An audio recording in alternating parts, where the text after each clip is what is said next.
Vamos seguir aqui para a parte 2 do vídeo sobre a coletiva de Romeu Tuma Júnior, né, mano? Aqui a gente chega numa parte interessante, que é quando ele começa a aliviar pro lado da renovação e transparência, do André Sanches, do Duílio, e aí ele é questionado sobre uma suposta proteção a André Sanches, e aí ele termina comentando sobre essa proteção a André Sanches com críticas a Augusto. Então ele pega tudo que é negativo para André Sanches, Duílio, renovação e transparência no geral, ele dá um tom mais ameno, ele dá uma maquiada, termina ali de uma forma, tá, mas não era tudo isso, não era tão problemático assim, e joga tudo pro Augusto. Então ele diz, ele fala da seguinte maneira, tá?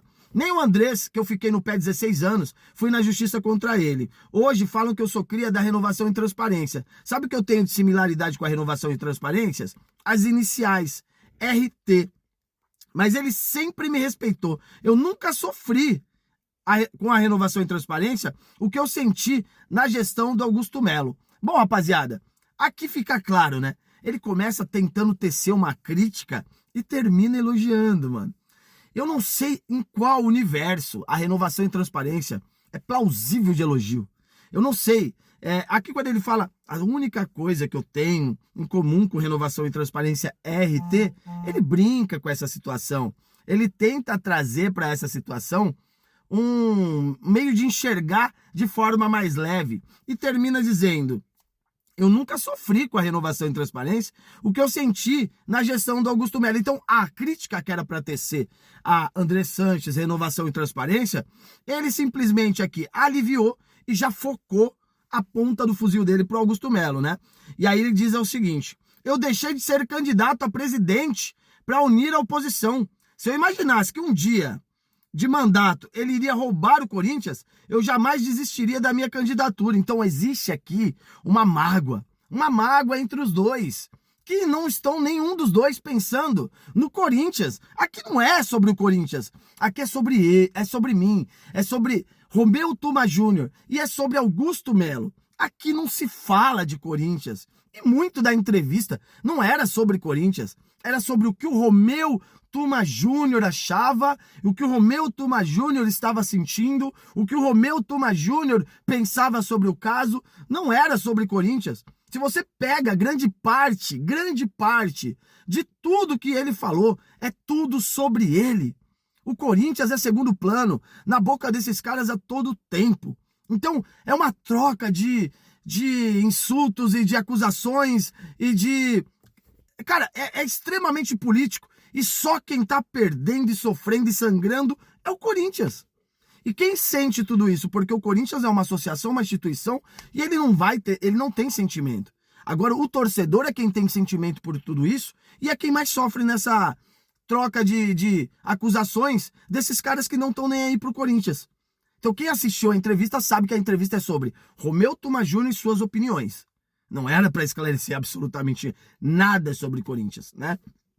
Enfim, aqui mais uma vez ele fazendo o que ele fez a entrevista toda, sendo extremamente parcial quando se tratava de renovação e transparência e Augusto Melo, né? Notas de empresas de fachada na gestão do Duílio. Pega essa ponta aqui, que essa aqui é importante. Ele responde da seguinte maneira: quando ele é questionado sobre as notas das empresas de fachada, do uso do cartão corporativo do Duílio, ele fala: se você tiver a nota, leva no jurídico que eles vão fazer um BO. Ninguém vai encobrir nada aqui.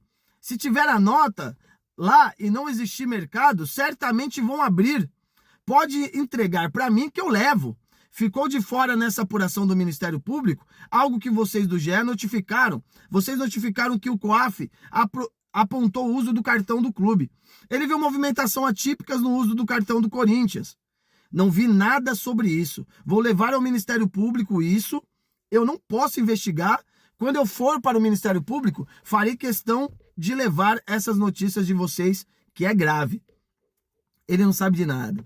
O Romeu Tuma Júnior, ele não sabe de nada.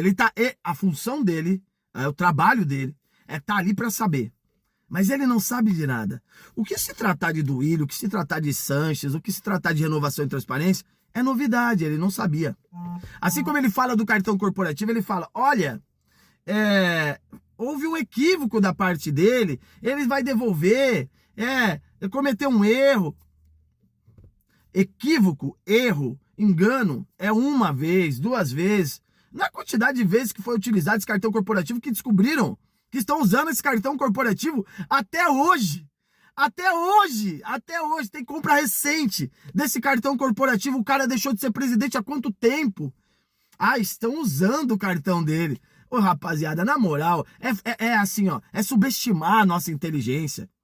É subestimar a nossa inteligência. Aqui ele diz aqui, ó, se você tiver a nota, leva no jurídico que eles vão fazer um BO. Você não tinha que estar pedindo para um jornalista fazer isso. Você que tinha que estar apurando tudo isso. Isso daí é coisa que você já sabe, já chegou para você, você tem conhecimento sobre. Você não fez porque você não quis. Para de subestimar a inteligência das pessoas que estão ao seu redor, porque não foi só tua mãe que fez filho malandro, porra. Ele tira com a nossa cara, assim, ó, em toda a fala dele, ele não sabe, ele não viu. Só que quando é sobre Augusto, aí ele sabe de tudo, ele viu tudo. E eu já falei e vou repetir, eu também sou inimigo do Augusto.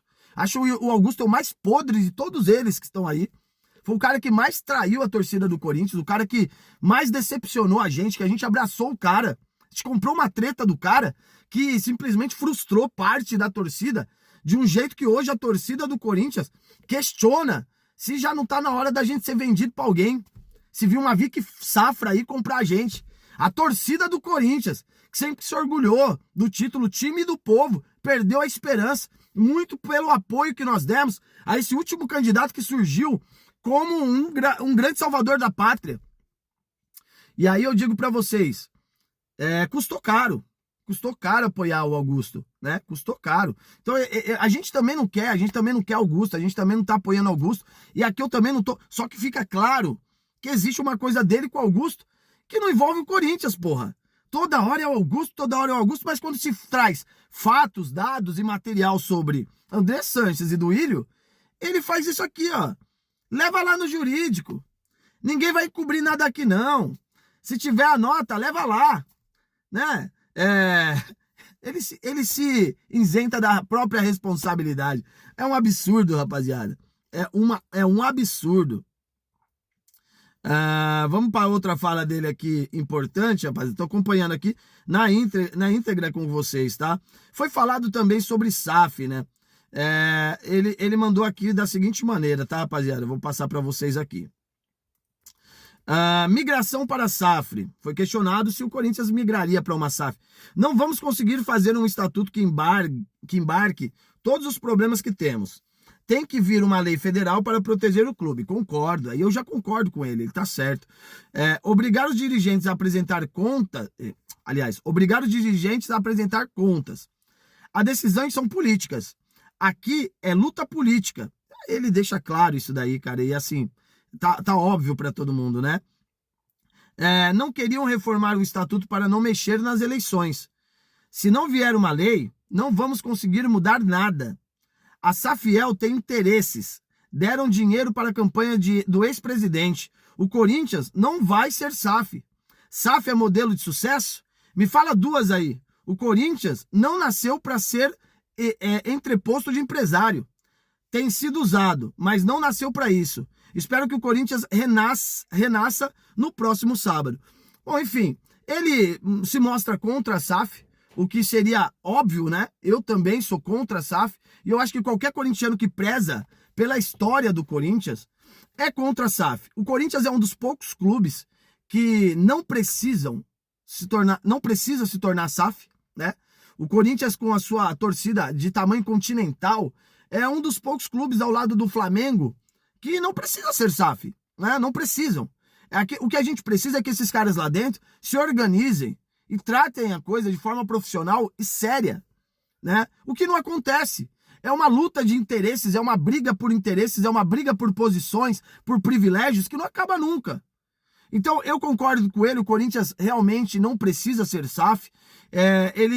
Mas uma coisa aqui importante, ele simplesmente ironiza a questão da Safiel, que é feita por um corintiano com muito boa intenção e intenções que ele nunca teve na história dele no Corinthians. Vamos ser sinceros, né? Então tem muita verdade na Safiel, sim, e eu apoio a ideia.